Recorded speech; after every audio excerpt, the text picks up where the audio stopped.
Arena may have been denied a 147 yesterday from Ronnie, but they were treated to an absolute masterclass this afternoon. And Darren said it in commentary there. Unbelievable stuff. Very, very straightforward. All the top players usually play like that sometimes, but Ronnie O'Sullivan does it so often. And that 4 frames there with no reply. And his opponent had one chance in 4 frames there to put something on the board.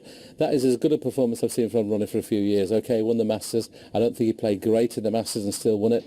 That is virtually unbeatable the way he played there. 38 minutes in total, so very, very straightforward. Yeah. No fine for slow play there, as you might do in cricket or something like that. But you mentioned previous tournaments. It's almost the kind of snooker with which he won this tournament 2 years ago in such sensational style. Made a match for him in the last frame, of course. And I think Ronnie goes into his shell sometimes and gets involved and things like that. And I think he's been very quiet coming into this tournament. He didn't play in another tournament before he came into the Masters. He's come into this tournament very quietly, played great against Barry Pinches towards the end, and that last 4 frames there, you just can't get better than that. You really can't get better than that. And his poor opponent. Any consolation at all? When you consider he'd beat Ronnie on the 2 previous occasions, once was in the European Tour event that doesn't really count, but he beat him in the China Open. So obviously he's a player that can do the business. Well, here he comes, the man who's through to round 3. His position was just a bit lax today, Ron.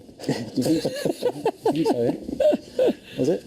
I think now the thing is, all the players are going to wear a hair clip. Do you want to borrow one? Do you think he'll be all right there? He's fantastic, mate. You played. He hasn't stopped talking about your hair clip, Willie, this afternoon. Ronnie, it looked like you had a plane to catch or something. I don't know, because that was, 38 minutes straightforward for you today.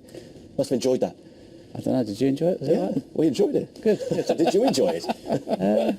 Yeah, it was good, yeah. Enjoyed it, yeah, it was good, yeah. You've lost the last twice you played to Chiang. I mean, did he play that well against you, or were you struggling in those 2 matches? No, I rate him to play. You know, he's tidy, compact.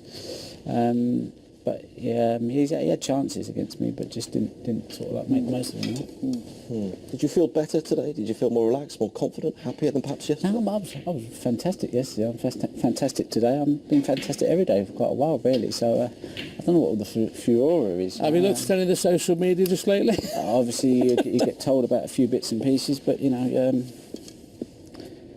I don't know. Well, they started ringing me at 7 o'clock. I've done 11 radio interviews about yesterday, but I'm looking at it both sides. I'm looking at it as a player and looking at it at the public. I mean, I agree with you, the prize money should be more, but you know, I'm sure you've got your own opinions on that anyway. I was just having a bit of fun, you see. You know, like, when you get to 40 and you've been doing this for 25 years, you kind of have to sort of start to enjoy it at some point. And I just, you know, I wasn't taking it seriously. It was just a bit of fun, a bit of a laugh, and I just hope everybody sees it in that way. You know, that it's. Yeah, I don't see why we have to take everything so seriously these days. You must have seen what Barry Hearn though said about it, Ronnie. He said it was disrespectful and unacceptable to the paying public who come here to see you get a 147. Well, if you'd have told me before the game I was going to make a 146 and do that, they'd have probably bought the ticket on the back of that. So, and if it's disrespectful, then if anyone else can go and put a performance in like that, there's my cue, there's my chalk, there's my waistcoat. Tell them to go and do it. Absolutely, mate. Absolutely. What about the argument that perhaps, you know, you could have gone for it, and if you'd won the 10,000, you could have given it to charity? When you're out there playing, you know, you don't start thinking about charities. You don't start thinking about what everybody's going to say. When I go out there, it's the only time in my whole life that you drop all your problems at the door. Whatever you've got going on in your life, you just go into a wonderful zone out there. And I don't know what it's like for most players, but I start to sort of, you know, things go through your head that make you want to kind of do things. You're like, you go into a bit of a showman type I was thing. trying to explain to people, Ronnie, getting the buzz out of 147, it's almost a bigger buzz as winning a tournament, isn't it? And 147 really excites you when you're doing it. And no, there's no feeling like it, because obviously, you know, it's the ultimate. It's like the 9 data. And, you know, so it's a great feeling. But I just, you know, I used to make 140s in practice and deliberately not pot the black, because it was more impressive to do that than it was to make a 147, because everybody's used to people making maxes. And I remember I was only 16 and Stephen Hendry was watching, and he was obviously the man at the time. And I thought, how do I kind of impress this guy? And he was watching me, and I made a 140 and I just started setting the balls up. So you just kind of do little things just for a bit of a laugh and a bit of a kick. And I got a kick out of doing it in practice when Stephen was watching. And you know, I'm sorry for getting a kick out of something like that. How can you turn down 10 grand though, even for a man like yourself who's won so much prize money? Because done it so many times. It's not about the money. It's just about having a bit of fun, a bit of a laugh, and I just hope that everybody just sees it as that, you know. And you know, if I'd have been out there, like when I woke up this morning, I thought it'd have been a wonderful thing to have made the maxi and give the prize money to charity. But I wasn't thinking out there. I was just thinking about having a bit of fun. And you know, I'll try not to have fun next time. You certainly had fun today, mate. You never missed a ball. I played all right. But you know, it was just like an exhibition. I've been playing so many exhibitions. I feel like every time I go to the table, you just want to clear up. So I think I need to start doing some more exhibitions if you're going to make me play like that. But you are living proof that you can go away and have an 8-month break from the game and do whatever you want. Do a bit of TV, as you said yesterday, and do what it is that you enjoyed doing away from snooker, and you can still come back, as you did at the Masters, and appear to be doing here, and be on top form.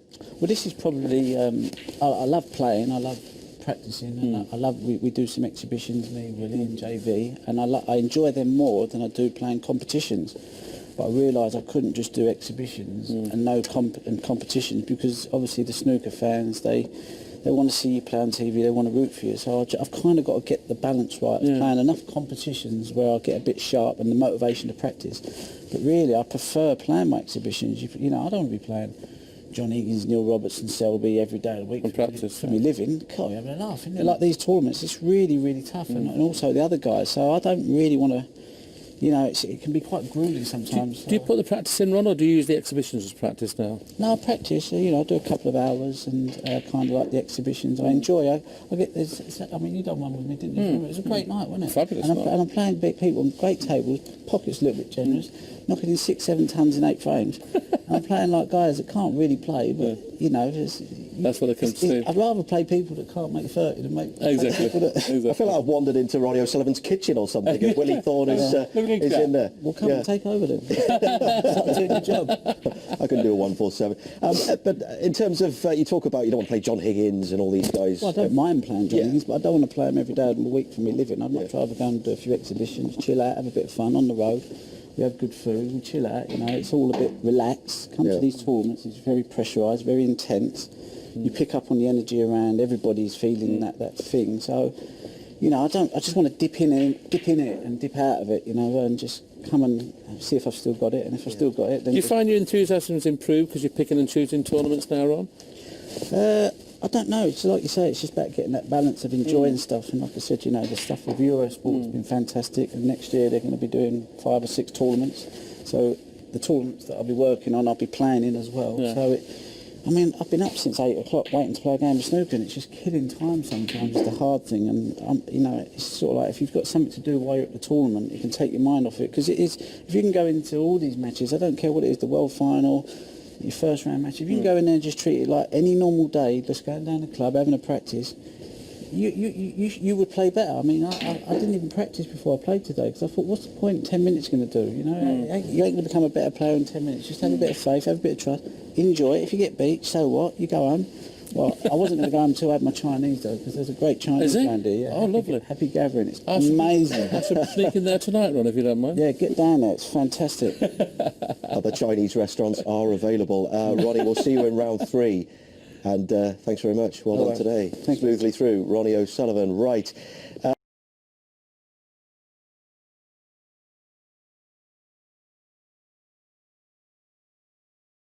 When you just go out, you know, there's no better feeling. It's brilliant, it's the best feeling in the world. Best feeling in the world.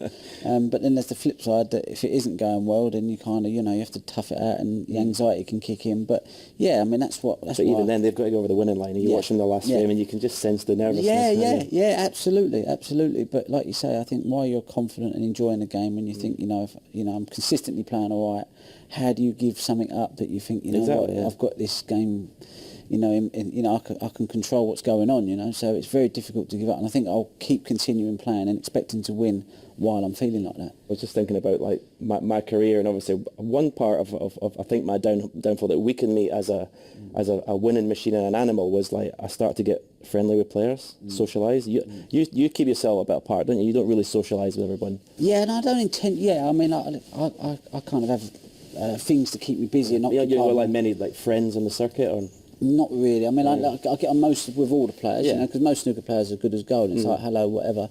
But I try and stay away from players because all they do is talk about snooker, they talk about ranking points, they talk about politics, and I feel depressed. I come out of there and I go, man, I'm like, you know, I need therapy. The kicks they got, and the bad kisses. I have to get Steve. I say, Steve Peters, I've just had an hour of the players at breakfast. I'm in bits. He's like, stay away from them.